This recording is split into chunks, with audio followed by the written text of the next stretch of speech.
just be able to split the weekend with Army, a team that's rough and tough, that just doesn't give an inch. Just what does that do for your school? Yeah, I mean, they are a good team. Brian and Riley and Zach McKelvey have done a terrific job with that program, and they've gotten better and better, and they've gotten real strong over the last couple of years. They were Final Four team in our league last year. We never had a chance to play them. They're a lot older than us. They're a lot more experienced. I wouldn't say they're as tough as they are really difficult to play against. They protect They do a great job of protecting the good ice, the middle of the ice, in the neutral zone, the middle of the ice, in the defensive zone. They don't beat themselves. If you're gonna win over Army, you got to go beat them, because they're not going to beat themselves. Conversely, if you look at us on Friday night, we did a pretty good job of beating ourselves, and they took advantage of our poor play. And they gave it to us pretty good. Now, with that, we got a young team, and we just weren't there mentally on Friday. We just weren't, and I think there's some reasons for it. I mean, how many upperclassmen we have playing on Friday? 5. Friday, 5. Yeah. Yeah, 5. I mean, 5. The rest are all underclassmen, and this group is very spirited. They're very coachable, and they compete hard. And we haven't had many stinkers like that. And we haven't had many stinkers as of late. Obviously, we were on a 4-game winning streak. We have to watch out. This place is tough.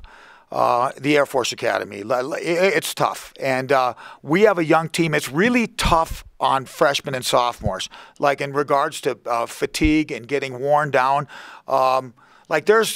There's not enough hours in a day to be a full-time student here at the academy, a full-time soldier, full-time militarily, and a full-time D1 athlete. There's just not enough hours in a day.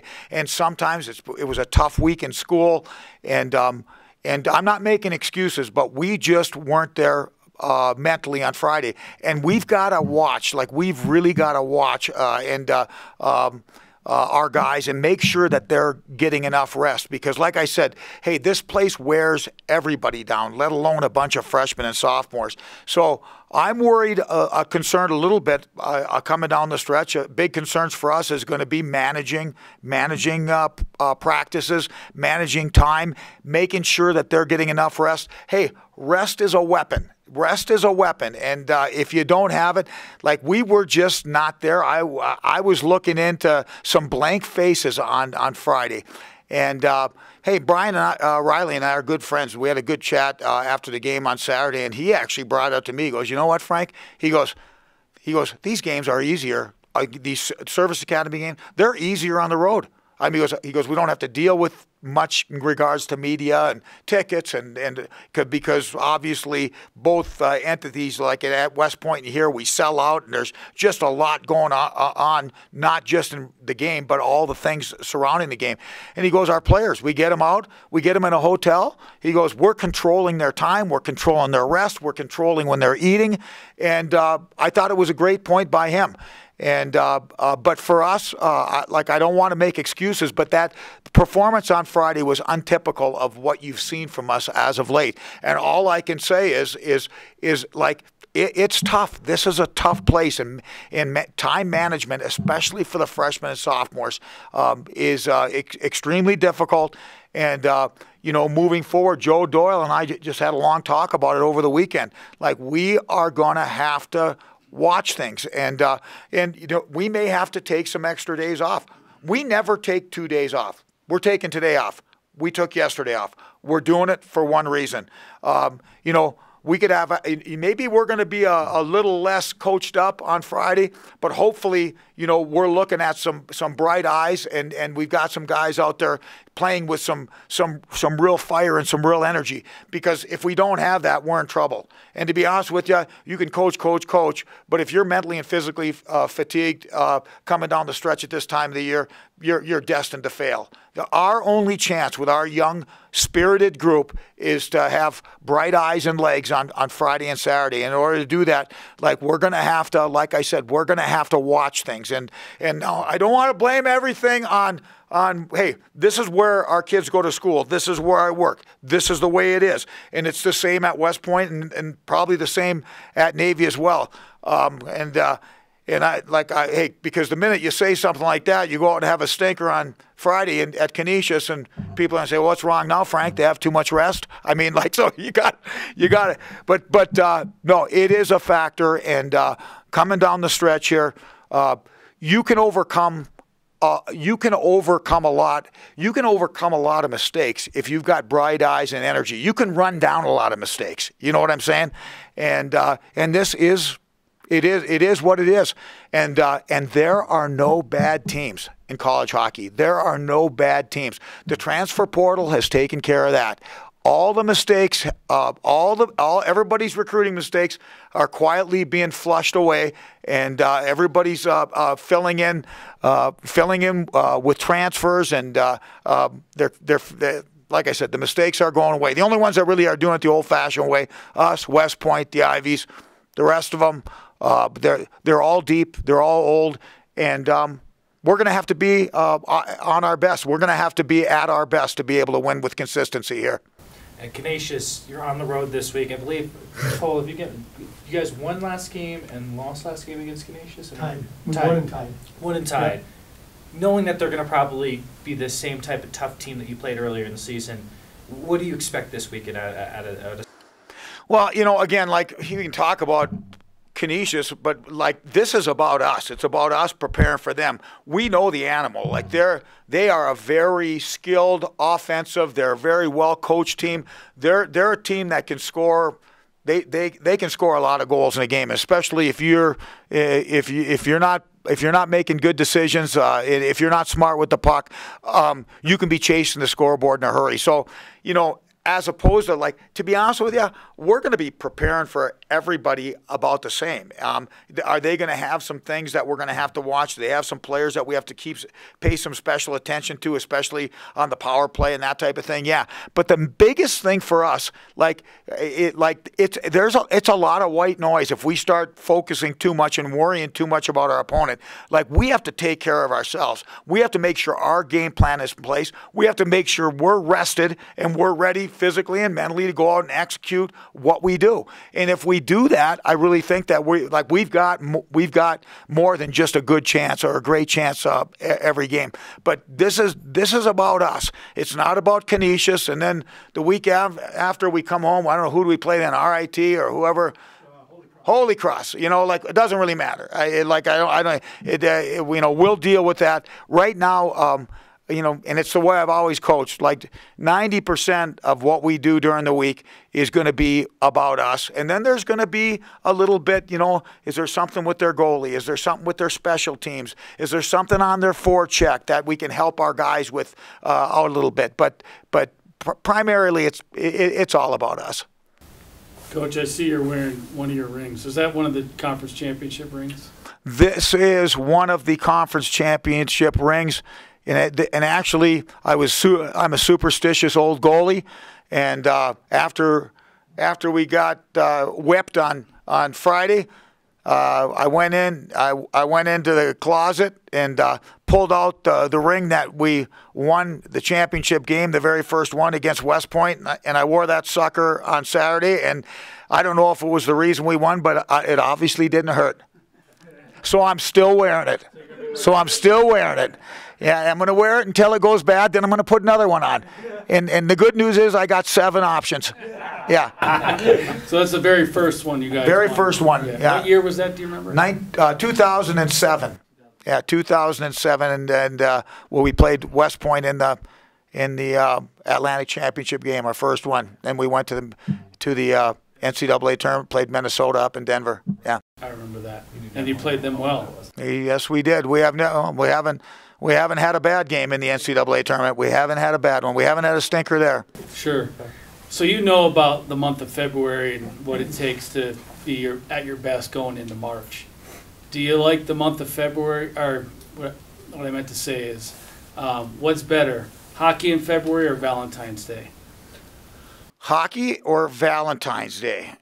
Okay, yeah, like you're always whipping this stuff. You guys are always going kind of getting off track here. They're like, this is a hockey thing. You know what? All I can tell you is if things are going good for hockey with the old coach, I'm a much better Valentine. I'm a much better Valentine when I'm winning. That's all I can say. And you know what? You need validation on that. Call Carol Serratore. She'll tell you. Yeah. Hey, I was wondering, when you recruited Will Gavin, did you know he was the goal scorer that he is?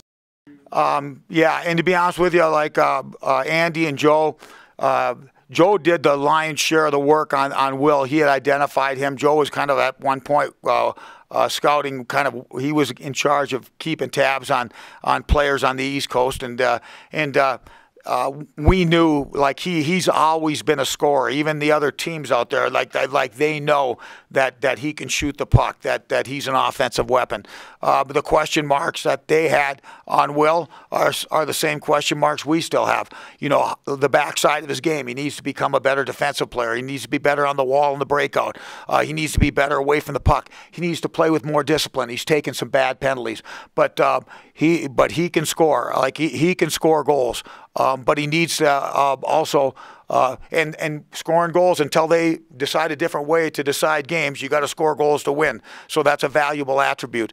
But you got to make sure that when you're on the ice, whether you're a goal scorer or not, when you're on the ice as a player, you want to be on the ice for more goals for than goals against, and that's a two-way street. You got to be good in both ends, and. But we're awfully happy to have Will. He's still a young player. He's still a sophomore.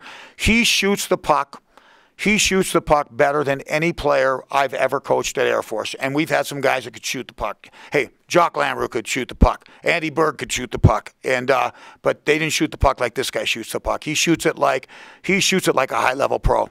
That slap shot, his goal on Friday.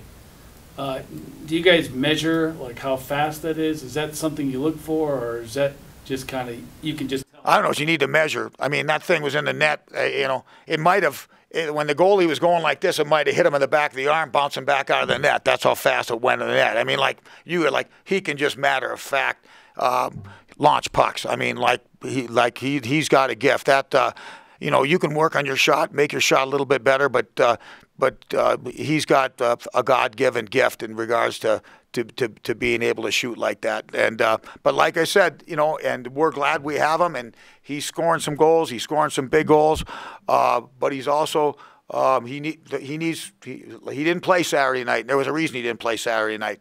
He took a very, very, very bad penalty on Friday, and he's a good boy. He's a good teammate, and hopefully he learned a good lesson, because you know what, we're not going to compromise our values. We're all pulling the rope the same direction, and if you're not going to play. We're not going to compromise our values. You simply are not going to play, and that was very enjoyable, emotional. It was huge for our players. It was huge for our fan base. It was huge in the league standings to get that win on Saturday night. And I know Will was glad that we won that game on Saturday night, but I also know Will wishes he would have been in that game. And he would have been in that game if he had made a better decision on Friday. So hopefully lesson learned as we move forward, and we get him back in there and doing what he does. Was that some of it just the emotion of the Service Academy game? There's no excuse when you retaliate after a whistle and you just give somebody a stick after the whistle. That's you want to play. As Coach Doyle will say, we want to play with emotion, but we don't want to play emotional. And things are going to happen, and you've got to have discipline. You've sometimes, it's a violent collision sport, and people are going to get under your skin. And if the opposition knows that they can easily get under your skin, they're going to target you and come after you. The other thing that happens, if you start to get a reputation as being that kind of player, you become a marked man with the officials. And like I said, I don't want to go into this too deep. Will made a mistake on Friday. I think he learned from it. I think a lot of guys learned from it. We came back on Saturday. We were better. Hey, we took 2 majors on Friday. Parker Brown took one as well. And we've got to rid those from our game. Those, hey, you're going to make mistakes. We're going to take penalties, but we can't drop bombs. And those were 2 bombs that were dropped. Like they scored 2 goals on that. We had to kill 10 minutes of the game. We had to utilize our battery acid, killing 10 minutes of penalties on Friday. And both of them got kicked out of the game, so we're having to deal with a short bench at the same time. That's losing hockey. And like I said, we're going to be aggressive. We're going to get some penalties, but we got to rid ourselves. We can't drop nuclear bombs, and we dropped 2 nuclear bombs on Friday night, and those, I think, contributed significantly to us taking the whipping that we did.